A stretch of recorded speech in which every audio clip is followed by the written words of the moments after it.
All right, so it's time to look at the presidency as designed by the Constitution. And so we're going to take a look at what we'll call the constitutional president. Because it's important to understand what the Constitution set up and what the original founding fathers were looking for in a president and the powers they gave them in order to sort of get this thing going. So let's look first of all at the qualifications that they set up. Now this is going to be the guy who runs the country, and yet the founding fathers were very careful to leave a lot of the decision making in the hands of the people, and in this case in the hands of the Electoral College, in order to decide who it was. They put forth only a few necessary qualifications. Number one, the person has to be 35 years old or older. Now that's pretty young when you're looking at a chief executive, but at that time, not necessarily unusual to have someone running a country that was that young. Number two, this person has to be a natural-born citizen of the United States. In other words, you can't have someone who's born a citizen of a different country, becomes naturalized, and then runs the United States. That's not going to happen. But they can certainly serve in Congress, but they cannot be the chief executive of the country.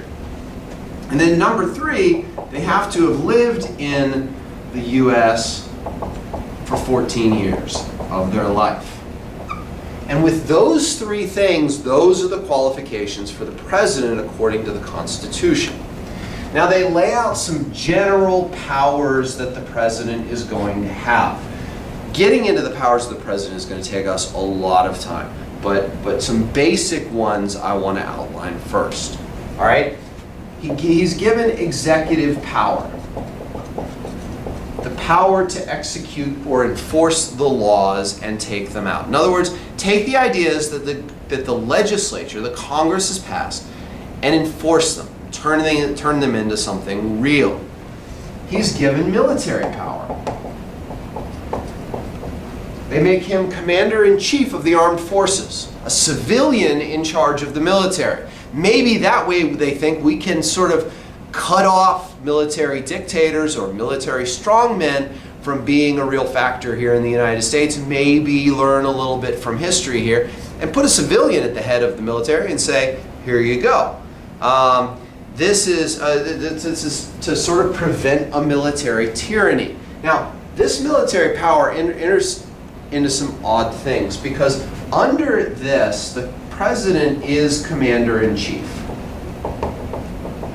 And as commander-in-chief, he has the power to send troops, when needed, into a place which is bad. Now, Congress, or the Senate, is given the power to declare war. And the idea at the time was that we would conduct gentlemanly wars of the 18th century. If we're going to engage in warfare, we would declare through the Senate that yes, we are now at war. The president would then use the troops, and the troops would go out and fight a war.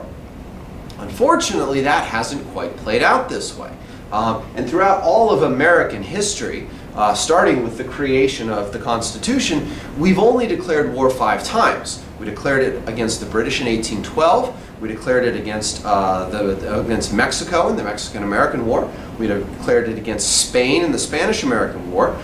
We declared war in World War I and in World War II. But Vietnam, Korea, the Gulf War, the war in Iraq, the war in Afghanistan, numerous conflicts throughout the 20th century, all undeclared wars. They were wars. We can't deny the fact that they were wars, but they were not declared wars formally.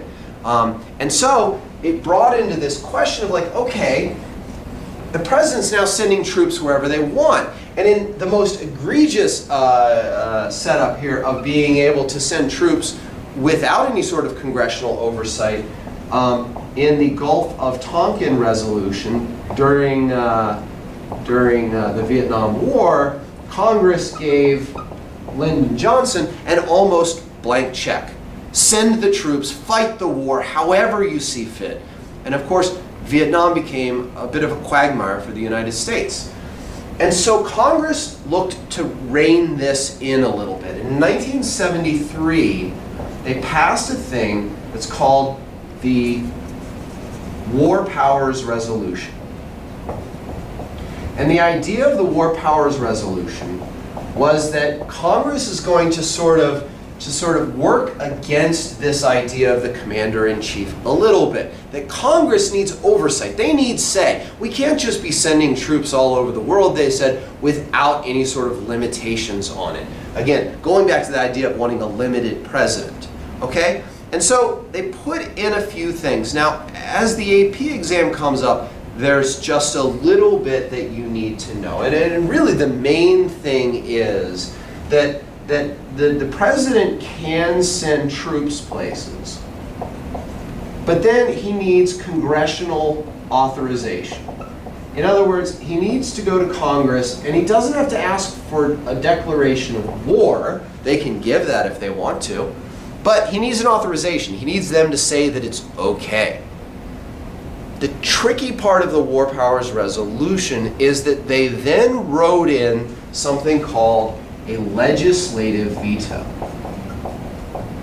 And under the legislative veto, the idea is that if the president doesn't do this, if they send troops over somewhere, let's say sending troops into Afghanistan, and then the president does not ask for the approval of Congress, Congress wrote into the War Powers Resolution that they can then veto the actions of the president as commander-in-chief, and they can call the troops home. This has some constitutional issues going along with it. It hasn't been tested, so we don't know how the court might rule on a legislative veto, because it's never been used, it's never gone to court, and it's never been an issue. In fact, even during recent conflicts, the presidents have gone and asked for congressional authorization for war. Iraq, Afghanistan, in all kinds of other interventions that we've done lately. So the legislative veto is hanging out there, but the War Powers Resolution is something that really is asked about here on this exam. Let's see, we also give more powers. Let's sort of roll over here just a little bit. The president is given diplomatic powers, in which he's going to be the chief diplomat, and as that he'll be able to negotiate treaties, although they have to be approved by the Senate. He will, this is something, as he negotiates treaties, there's some issues. Number one, they have to have Senate approval, as I said. With the classic example of the Treaty of Versailles, 1919, being a classic example where the Senate didn't approve it. And Woodrow Wilson lost everything that he'd fought for in Paris to end World War I. So presidents have found a way to get around it. They've begun using things called executive agreements more often than treaties. Treaties are formal, they're binding, they need to be ratified. They become higher than many laws. They're really, really big. Much easier for one president to sit down with the leader of another nation and say, hey, while I'm in office, we're going to do things this way, and we'll agree to do it. It's informal. No one has to ratify it. We're just going to agree to do things this way. And maybe the next president will agree to do things that way as well. They've also added signing statements to the end of treaties or to the end of laws or things like that, which have tried to sort of roll these things in. In a signing statement, simply a president will add something to the bottom beneath the signature. Don't really know whether they're binding, don't really know whether they're legal, but presidents are using them. As a diplomatic power, they also have the ability to recognize nations and to appoint ambassadors to our other countries. So this is all part of their powers under diplomacy. They also have other appointment powers, including appointing heads of departments When we get into the bureaucracy, you'll understand a little bit about that. Federal judges are all appointed. We have and ambassadors. Now, these are limited. And the reason that they're limited is because the Congress has to authorize these. You can't just appoint someone to the Supreme Court. They have to be they have to be authorized by Congress or by the Senate in order to get that. And finally, well, a couple more big ones. He has the veto power, which allows him to put an end to any law simply by saying no. And he has the power of the pardon. Under the pardon, anyone who is convicted of, anyone who is in danger of being convicted of a federal offense, the president can pardon them. Now, this is a lot for the president to work with. That's a lot of powers. But remember, there are limitations on these powers that are put in there by the Congress. Treaty negotiation, limited by the Senate needing to ratify it. Appointments and ambassadors and heads of departments and federal judges, they all have to be approved by the Senate. The veto power can be overridden by a 2/3 vote in both houses of Congress. Difficult, but possible. The military power, if you want to put the War Powers Resolution down as a limitation, then it's got that. So notice that not only have the Founding Fathers given the president lots of power, but they've made very careful choices about how to limit one person from gaining too much. Now, in the next video, we're going to take a look at some different powers that the president has.